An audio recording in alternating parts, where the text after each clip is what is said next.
আদা রসুন নিয়ে বসে পড়লাম। আসসালামু আলাইকুম, সবাই কেমন আছেন? আমি তো আলহামদুলিল্লাহ ভালো আছি।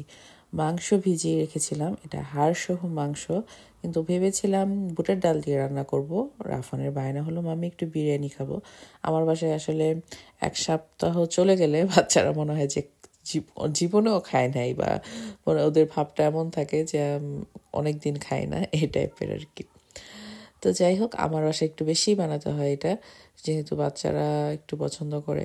আর আমরা সবাই আসলে বিরিয়ানিটা একটু ভালোই পছন্দ করি, যার কারণে অনেক বানাই। আমি মাঝে মাঝে রাফনার বাবার সাথে বলি যে আমার জীবনে আমি এত বিরিয়ানি রান্না করছি, এর থেকে বেশি মনে হয় আর অন্য কিছু রান্না করি নাই। তো যাই হোক, একটু গল্প করছিলাম। আর এই যে একটু আদা রসুন ছিল না, আর জাস্ট বিরিয়ানির জন্যই আদা রসুনটা করা, একটু পেঁয়াজ, একটু আদা, একটু রসুন করব একসাথে, আর কাঁচামরিচ আবার আলাদা করব। আজকে বিরিয়ানিটা একটু অন্যরকম ভাবেই করছি। হঠাৎ ফেসবুকে হঠাৎ চোখে পড়লো একজন ভাই আর একটা রেসিপি, যেভাবে বিরিয়ানি করছে।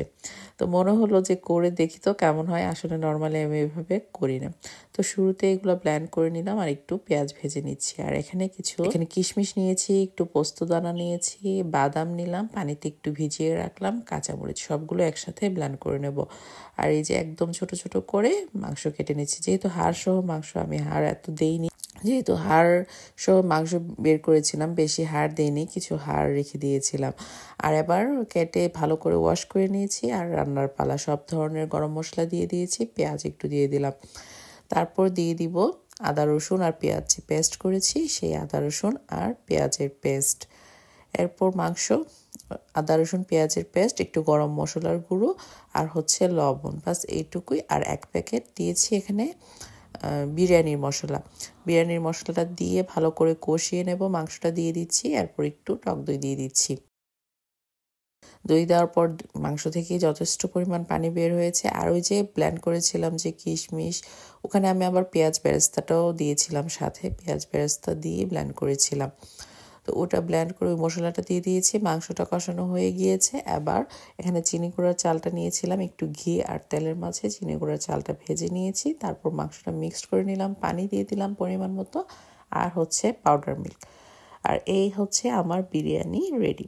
খেতে কিন্তু ভালোই মজা হয়েছে, তবে আজকে মনে হচ্ছে একটু নরম নরম দেখাচ্ছে, কিন্তু খেতে অনেক বেশি ভালো হয়েছে। আমি তো রান্না করে গরম গরম বাচ্চাদের জন্য নিয়ে নিলাম। এটা হচ্ছে বাচ্চাদের জন্য নিয়েছি, কিন্তু আমার কাছে বিরিয়ানির কাঁচামরিচটা মেখে ঝাল ঝাল করে খেতে ভীষণ ভালো লাগে।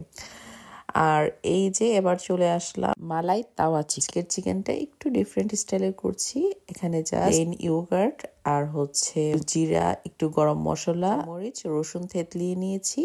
এখানে লাল মরিচের গুঁড়াও দিয়েছি, কেউ চাইলে চিলি ফ্লেক্সও দিতে পারেন, বাট আমি বাচ্চারা খাবে তাই এভাবেই করে নিয়েছি। আর একটু তেল দিয়ে 2-3 ঘন্টা, মানে 1 ঘন্টা আমি রেখেছিলাম, বাট 2-3 ঘন্টা রাখতে পারলে অনেক বেশি মজা হয়।